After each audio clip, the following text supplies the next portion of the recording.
Meus amados, estamos falando sobre novos hábitos. Este é a série de mensagens desse mês.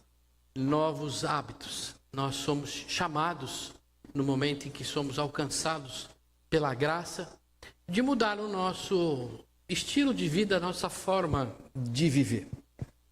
E o que chamou a atenção hoje, esse mês, foi a questão do meio ambiente, da sustentabilidade. Então, quando eu preparei a série de sermões, a gente estava olhando justamente para esse sentido. Será que nós somos responsáveis pela crise climática, pela crise social e a situação que o mundo está vivendo hoje? Será que nós temos responsabilidade em relação a tudo que a gente vê, ouve e participa? A resposta que a gente tem visto somos responsáveis, porque uma vez somos nós que vivemos nesse planeta. Então é a partir de nós que as coisas acontecem. E qual que é a grande questão disso? Se nós somos alcançados pelo Evangelho, como o Evangelho pode nos transformar, e que a gente possa assumir a nossa responsabilidade no sentido de transformar a situação de crise que nós estamos vivendo, nós, o planeta como um todo. Então, a gente criou, separou essa série e a gente vem falando sobre vários aspectos de como a gente pode participar e como o Evangelho nos transforma a fim de que nós possamos levar transformação. Hoje a gente vai também caminhar nesse sentido, de buscar respostas no Evangelho, mas agora olhando para o seguinte: qual é a nossa responsabilidade na mudança desse mundo? O tema da mensagem de hoje: luz que transforma nossa responsabilidade no mundo. E isso a gente parte do Sermão do Monte, que Jesus convidou os seus discípulos e aquela população daquele local para participar e ouvir aquela pregação de Jesus, aquele sermão de Jesus no monte. Então eu convido aos irmãos a abrir a palavra em Mateus, Evangelho de Mateus, capítulo 5. Nós iremos ler do verso 13 ao 16. É um trecho pequenininho, mas tem muito a falar aos nossos corações. Mateus 5, de 13 a 16. Outro ponto importante da nossa liturgia, uma vez que nós falamos de liturgia, é em relação ao temor à palavra. Antigamente a gente tinha o costume, a tradição de ficar de pé em reverência à palavra, e aí nós líamos a palavra, cada um com a sua Bíblia, não tinha projeção, cada um trazia a sua Bíblia e a gente lia. Essa tradição, ela tem se perdido ao longo dos anos, Muitas igrejas não ficam mais de pé, mas a gente não pode esquecer que a leitura continua sendo reverente. Então é um momento de extrema atenção. É o próprio Deus falando aos nossos corações. Então, mesmo assentado, pode ser na sua Bíblia de papel ou na sua Bíblia que está no celular. O importante é a mensagem que vai vir da palavra para o nosso coração. Então vamos ler. Verso 13. Vocês são o sal da terra. Ora, se o sal vier a ser insípido, como lhe restaurar o sabor? Para nada mais presta senão para ser lançado fora, ser pisado pelos homens. Vocês são a luz do mundo. Não se pode esconder uma cidade situada no alto de um monte, nem se acende uma lamparina para colocá-la debaixo de um cesto, mas num lugar adequado onde ilumina bem todos os que estão na casa. Assim brilhe também a luz de vocês diante dos outros, para que vejam as boas obras que vocês fazem e glorifiquem o Pai de vocês que está nos céus. Feche os seus olhos, vamos orar mais uma vez. Pai, obrigado pela tua palavra, Senhor. Ela por si só basta Posso ser eloquente aqui, Senhor, trazer uma série de informações, mas se o teu Espírito Santo, Pai, não testificar no nosso coração, de nada valeu. Por isso eu peço a Ti, Pai, que nesse momento o teu Espírito encontre, Senhor, liberdade na nossa mente e no nosso coração. Não deixe, meu Pai, a nossa atenção desviar, meu Pai, mas que o Senhor possa transformar essa palavra na vida de cada um de nós. Muito obrigado, Senhor, pela tua palavra, em nome de Jesus. Amém. Meus amados, um contexto simples para a gente poder entender e caminhar sobre esse pequeno trecho da palavra de Deus. Desculpa, meu óculos está ruim hoje. Acho que agora vai. Para a gente caminhar sobre esse pequeno trecho, senão a gente faz um pouco de contexto e a gente não entende o que Jesus estava falando para aquele povo naquela época. Quando a gente olha para esse sermão, é o sermão do monte. Jesus sobe a um pequeno monte, não é uma montanha lá no alto, mas é um lugar um pouco mais alto. E existiu o costume daquele que ensina o mestre a sentar, e ele sentado, ele falava para todos que estavam em volta. Então, alguns mestres falavam de sabedoria, alguns mestres judeus falavam da lei, e Jesus vinha falar a respeito do reino de Deus. Então, quando Jesus está sentado, seus discípulos à volta e as outras pessoas se reúnem, eles estão ouvindo falar a respeito do reino de Deus.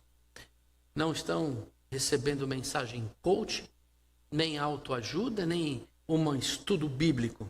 O que eles estão recebendo de Jesus é a mensagem de como eu entro no reino de Deus, como eu vivo no reino de Deus e como eu faço a propagação do reino de Deus. Essa é a mensagem que o Senhor Jesus passa naquele momento. Por que Jesus fala no monte para todo mundo ouvir? E ele traz essa mensagem no Sermão do Monte de vida real, de vida cotidiana. Porque a nossa fé e a fé deles não pode ser algo intrínseco apenas dentro do coração, mas ela é uma vivência pública. Então Jesus vem e fala: vocês querem viver o reino de Deus? Não é numa devocional própria, íntima dentro do seu quarto, mas é na prática, no dia a dia do seu convívio. A fé deixa de ser íntima e passa a ser visível, transformadora e responsável. A partir desse momento que o Evangelho toca e nos transforma, a gente passa a viver um mundo diferente do que a gente vivia. Não dá mais para ser igual, por isso Jesus vem e ensina. E fala uma contracultura. Olha, a sociedade hoje vive assim. O reino de Deus é diferente. Os religiosos vivem assim. Aqueles que alcançam o reino de Deus vivem diferente. Como o sal, que dá sabor, e como a luz, que dissipa a escuridão. E Jesus usa esses símbolos que são importantes para a nossa compreensão. Porque se ele falar de uma forma muito elevada, será que alguém vai conseguir entender aquilo que ele de fato queria falar? Então, a nossa primeira questão, quando Jesus fala que a gente tem que ser o sal da terra, vocês são o sal da terra, primeiro eu preciso saber o que é ser sal. Sal preserva, o sal purifica, o sal dá sabor. Acho que todo mundo já comeu carne seca. Inclusive, cá entre nós, eu aprendi a fazer carne seca, é super simples, não precisa de geladeira, não precisa de nada. É carne e sal. Por quê? Porque o sal preserva. Eu fiquei com medo no começo, quando eu ia fazer carne seca, eu falei, mas não vai estragar a carne? A carne tem que ficar... Eu aprendi desde pequeno que carne é na geladeira. Não, põe sal na carne e deixa no ar livre. Mas vai vir mosquito pousar em cima? Não. O sal é purificador. Além de conservar, ele elimina as bactérias e tudo que tiver vida dentro dali da carne morre por conta do sal. Eu não posso dizer que sal não dá sabor. Alguém já comeu churrasco sem sal grosso? Eu acho que fica horrível, né? Você pega aquela picanha maravilhosa e não põe sal.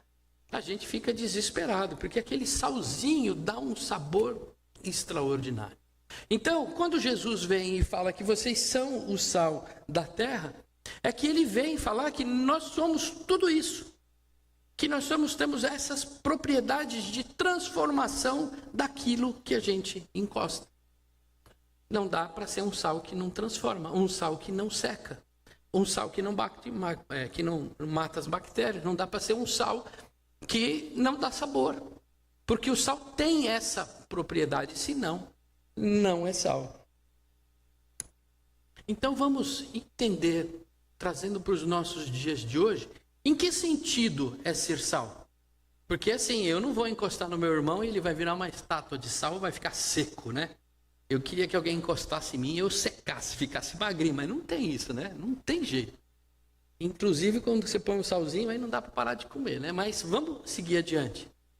É algumas transformações que o sal deve trazer à vida da pessoa e àqueles que estão em volta. A primeira transformação é espiritual. O sal tem uma transformação. E qual que é essa transformação espiritual que ocorre na vida de cada um de nós? É refletir o caráter de Deus. Quando nós somos transformados em sal, a gente muda o nosso comportamento, a nossa identidade muda e muda também o nosso caráter. A nossa vida piedosa não é mais prática religiosa. E muitos acham que a vida piedosa, ou aquela vida temente a Deus, né, santa, é vida de prática religiosa. Mas não é. É intimidade com Deus. Não adianta eu orar de pé, de uma oração maravilhosa, se o meu coração está longe de Deus. Não adianta eu falar que eu sou dizimista dessa casa, mas o meu coração não pratica as outras questões típicas do homem transformado. A gente precisa ter o quê? Intimidade, comunhão com Deus. Nós estávamos perdidos nas trevas, tristes, sem a nossa identidade. Quando nós somos alcançados, a gente troca, a gente transforma e a gente passa então a ser encorajados na luz. Então, quando a gente é transformado em sal, isso se transforma na nossa vida. Agora, se eu sou sal, quando eu estou perto de outra pessoa, eu reflito a imagem de Deus para ela. Significa que eu começo a salgar a vida dela, através do reflexo de Deus na minha vida. Mas tem uma outra transformação que ocorre também, que é uma transformação moral e ética. Quando nós somos transformados em sal, a nossa moralidade e a nossa ética muda. Nós passamos a viver de forma íntegra. Jó era um homem íntegro e reto que se desviava do mal. Quando nós somos alcançados pela graça do Senhor Jesus, a gente muda. E essa transformação é uma transformação que o sal leva ao mundo. Quem não é sal, não tem moral para levar ao mundo. Olha o Sermão da Montanha. Depois, com mais calma, olha lá do capítulo 5 ao capítulo 7. O Senhor Jesus vem mostrar a todos eles, através do sermão dele, falando sobre generosidade, sobre justiça, sobre misericórdia, sobre ser pacificador. Como um sal não é pacificador? Em qualquer circunstância, sal é sal. Qualquer circunstância, o cristão é pacificador. Ele não pode ser beligerante. O cristão é generoso em todas as circunstâncias, porque ele é sal. Ele não pode ser, às vezes sim, às vezes não. O cristão tem que ser justo, tanto para ele quanto para os outros, mas essa é uma questão da propriedade do sal. É isso que Jesus fala no Sermão do Monte. Como vocês querem ser bem-aventurados se vocês não são sal? Vocês precisam ser sal, e a partir da sua integridade, você vai salgar aqueles que estão próximo de você. uma outra transformação que esse sal traz na nossa vida e naqueles que estão do lado. É transformar o nosso olhar de individual para um olhar social ou coletivo.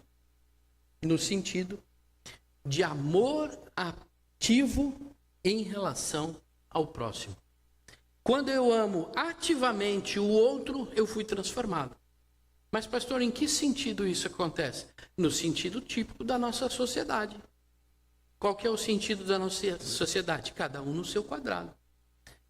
Resolve a sua parada e o outro que resolva a dele. Eu acumulo bens e o outro que trabalhe em função daquilo que ele construa. E a gente olha, depois da pandemia, qual que é a nossa maior dificuldade? Reunir como igreja. Porque as pessoas preferem viver isoladas. E isso é alguma coisa típica do pós-pandemia, em que as pessoas não conversam mais, não se juntam mais. Quando nós somos transformados em sal, a gente começa a salgar o mundo. De que forma? Estando próximo do outro. Expressando o caráter de Deus. Superando as dificuldades.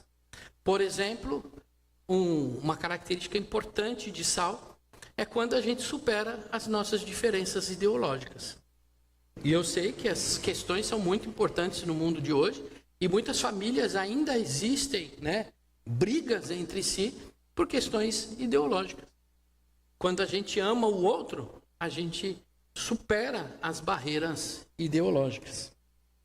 E por uma transformação final, é do cuidado da natureza, que a gente falou domingo passado a respeito da mordomia de cada um de nós, que somos chamados a cuidar da natureza. Cuidado.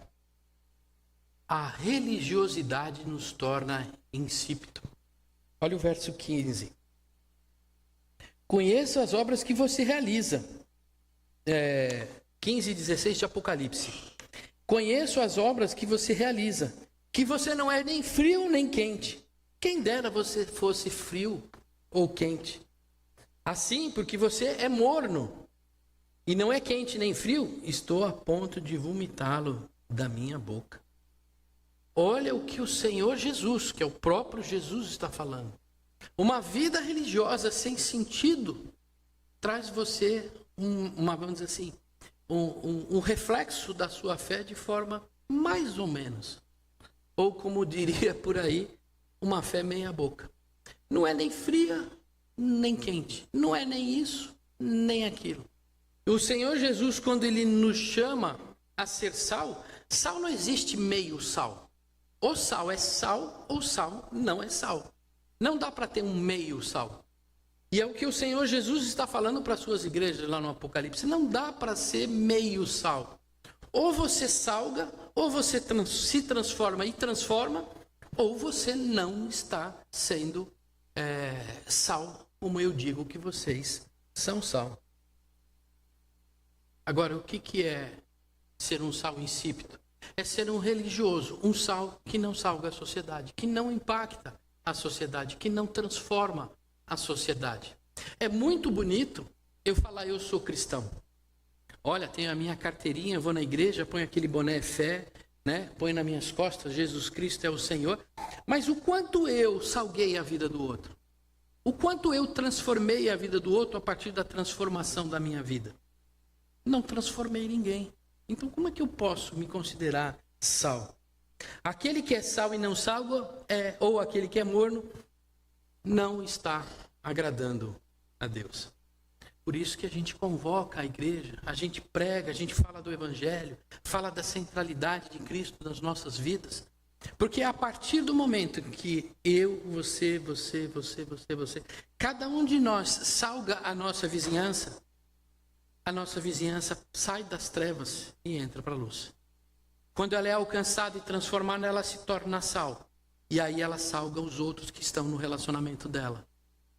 Porque se a gente não salgar, se a gente não for sal, a gente pode ter uma comunidade por 50 anos e a gente não crescer o número daqueles que vão se achegando. Talvez o nosso sal não esteja salgando como Jesus gostaria. Mas Jesus também fala o que é ser luz. Então ele traz duas comparações, o que é ser sal, e agora ele também fala que nós somos luz. E o que é ser luz? A igreja é a luz do mundo. Jesus está falando aí, vocês são a luz do mundo. Mas o que nós estamos refletindo? O que eu reflito na minha vida? A minha própria luz, quem eu sou? Ou reflito a Jesus, o meu Senhor e o meu Salvador? Eis a questão. Ser ou não ser? Ser luz ou não ser? O que nós estamos brilhando? Nós só vamos refletir Jesus o dia que ele for o centro da nossa vida. Enquanto Jesus não for o centro da nossa vida, a luz que está brilhando é sua, não é de Jesus. E o que Jesus diz é que vocês são a luz do mundo, porque ele é a luz. Então nós precisamos refletir Jesus através da nossa vida. E como a gente faz isso? Identidade. Uma das questões importantes é que nós, quando somos alcançados pela graça, a nossa identidade como luz é regenerada.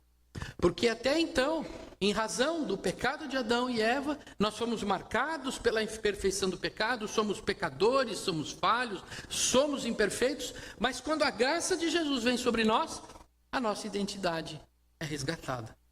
Nós éramos criaturas de Deus, agora nós somos filhos de Deus. Mudou a nossa identidade. Nós voltamos, passamos a ser filhos de Deus. Uma nova perspectiva, uma nova mentalidade. Paulo diz assim: já não sou eu quem vive, mas Cristo vive em mim. Quando nós somos alcançados pela graça, muda a nossa identidade. Eu não penso mais como eu penso. Eu não penso mais como a sociedade pensa. Eu penso como Jesus pensa. Eu vivo como Jesus vive. Quando eu ouço o Sermão do Monte, Jesus está falando isso. Quando você é transformado, você não pensa mais como a sociedade que você está vivendo pensa. Isso ele falou para os discípulos. O senso de justiça não é o mesmo que vocês. O senso de justiça é outro. E eu passo a viver e pensar como Jesus. Por quê? Porque ele é o centro da minha vida. Porque se eu tiver outra coisa no centro da minha vida, eu posso fazer qualquer iluminação, mas eu não estou iluminando a Jesus Cristo.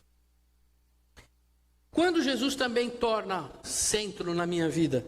Quando praticamos boas obras. E o que é praticar boas obras? É dar o dízimo, é fazer oferta, é ser piedoso, participar do movimento de oração toda terça-feira, na escola bíblica, ler a Bíblia. Isso é um monte de ritos que a gente tem que praticar. Não. Boas obras é fazer o que Jesus fazia. Como ele fazia? Primeiro, pensar como Jesus, agir como Jesus. E Jesus toma a centralidade da nossa vida. Nós nos tornamos luz quando vivemos para glorificar a Deus. Quando eu caminho, vivo, penso e ajo para que o Senhor seja glorificado, então Jesus é o centro da minha vida. Porque Jesus viveu para glorificar ao Pai. Ele não fez nada para ter glória para si, mas ele viveu para glorificar a Deus. Será que nós estamos caminhando, vivendo para glorificar a Deus? Esse é um desafio do nosso dia. Como eu coloco o Senhor Jesus como centro da minha vida e eu passo a ser luz nesse mundo? Identidade regenerada, prática de boas obras e viver para glorificar a Deus. Sabendo que nós somos influencers. Gostou? Né? Hoje em dia tem essa palavra bonita, né? O que você é influencer? Nós somos influencers do reino de Deus. Nós influenciamos as outras pessoas a partir da luz que nós emanamos. Nossa missão é influenciar outras pessoas para que elas sejam parecidas com Jesus Cristo. Essa é a nossa missão, não tem outra coisa. Jesus não nos chamou para outra coisa, ele vai, influencia o mundo. Ensina eles como ser parecido comigo, ou seja, ao arrependimento. Batiza em nome do Pai, do Filho e do Espírito Santo, que é a marca do arrependimento. Ensina, discipule. para que ele seja cada dia mais parecido comigo. Nada mais é do que a tarefa de um influencer. Não podemos ser crente oculto. Não é que eu digo que você tem que botar um cartaz, um crachá, sou cristão. Não, você tem que viver a sua vida como luz. Emanar Jesus Cristo através das suas atitudes, das suas atividades, do jeito que você vive. Pois quando escondemos a Jesus em nossas vidas, o que nós estamos fazendo é desprezando a Deus. Pastor, que palavra difícil, né? Eu estou desprezando a Deus. Ora, eu procurei no dicionário o que é o antônimo de glorificar. É desprezar. Se eu falo de Cristo, mostro a minha vida como luz, eu o glorifico. E se eu escondo, eu desprezo. Parece duro, mas é a realidade. Pode alguém ter sabor e brilho em si mesmo? Essa é uma questão. Não preciso de Jesus Cristo para ser luz no mundo. Na verdade, não. Nós precisamos de Jesus Cristo para ser luz no mundo. Ser sal e luz não é natural do ser humano, mas é concedida por Jesus, quem nos transforma das trevas para a luz. Por que nós não podemos ser luz e sal em si mesmo? Como falei com a Madá vindo daqui, né, de forma ontológica. Por que não? Porque nós somos marcados pelo pecado. Nós somos imperfeitos pelo pecado. E é a partir disso que eu não tenho condição de ser sal e de ser luz. O que emana de mim não é sabor e nem luz. Por isso que eu preciso de uma transformação a partir de Jesus Cristo para isso. É necessário que nós nasçamos de novo. Se eu não entregar a minha vida ao Senhor Jesus Cristo, eu não tenho como emanar a luz de Jesus Cristo, porque eu não nasci de novo, eu não fui transformado. E só através de Jesus Cristo que a gente recebe essa luz. Só através de Jesus Cristo que nós somos cheios dessa luz e transformados em sal. Por quê? Porque Ele pagou o preço dessa transformação. Mas ninguém. Se você pegar qualquer outro líder espiritual, qualquer outra pessoa importante, primeiro, ela não viveu segundo a vontade de Deus. O único que viveu segundo a vontade de Deus foi Jesus Cristo. Segundo, ela não ressuscitou. Nós tivemos grandes homens, grandes pessoas misericordiosas, que viveram, fizeram boas obras, mas morreram e não ressuscitaram. E por fim, quem é que tem mérito para isso? Apenas Jesus Cristo, o Filho amado de Deus. Por isso, a nossa transformação deve vir da ação de Jesus no nosso coração. A partir dali, a nossa vida se transforma, somos novas pessoas. Os nossos hábitos mudam, porque a nossa forma de pensar muda, porque a razão da nossa vida muda, tudo isso muda. Agora, conseguimos fazer isso sozinho? Eu sei que muitos de nós aceitamos o Senhor Jesus, começamos, aquele neófito, nascituro, acabou de nascer. Aí você já quer que ele seja um apóstolo Paulo, que ele pense como o apóstolo Paulo, que ele tenha a teologia do apóstolo Paulo, que ele não dá para ser. Ele vai precisar caminhar. E ele vai amadurecendo, crescendo, as suas convicções vão se transformando e ele vai amadurecendo. E é a partir da ação do Espírito Santo. Porque se não fosse o Espírito Santo derramado pelo Senhor Jesus, nós não teríamos esse crescimento. Porque nós somos falhos por natureza. Ser sal e luz glorifica a Deus.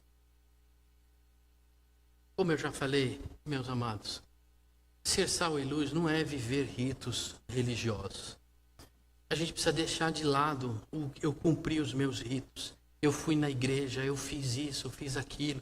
Não é isso que o Senhor Jesus espera de nós. Não é isso que nos traz garantia de salvação. Quando o Senhor Jesus fala aqui em boas obras, para que vejam as boas obras, não é que elas vão garantir a nossa salvação. Elas são resposta da transformação da nossa vida.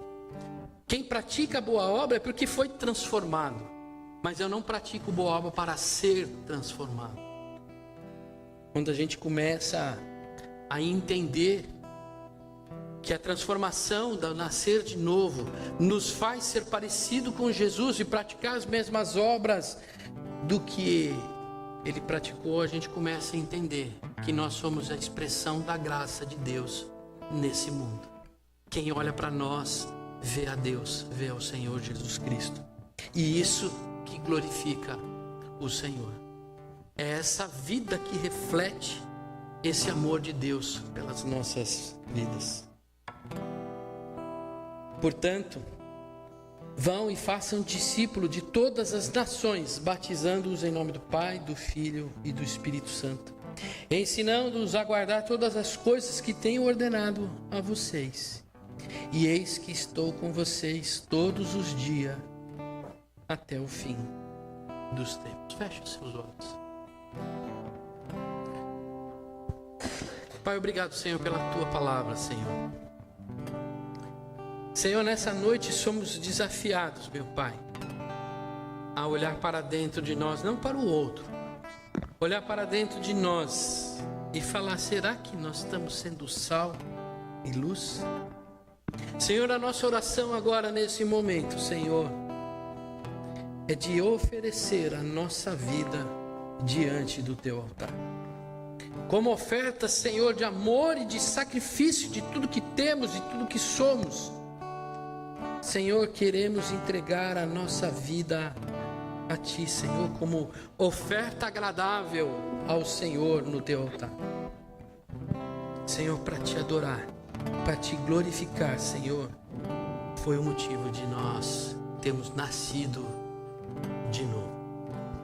Vamos cantar e orar ao Senhor. Venha, Senhor, minha vida oferecer como oferta de amor e sacrifício.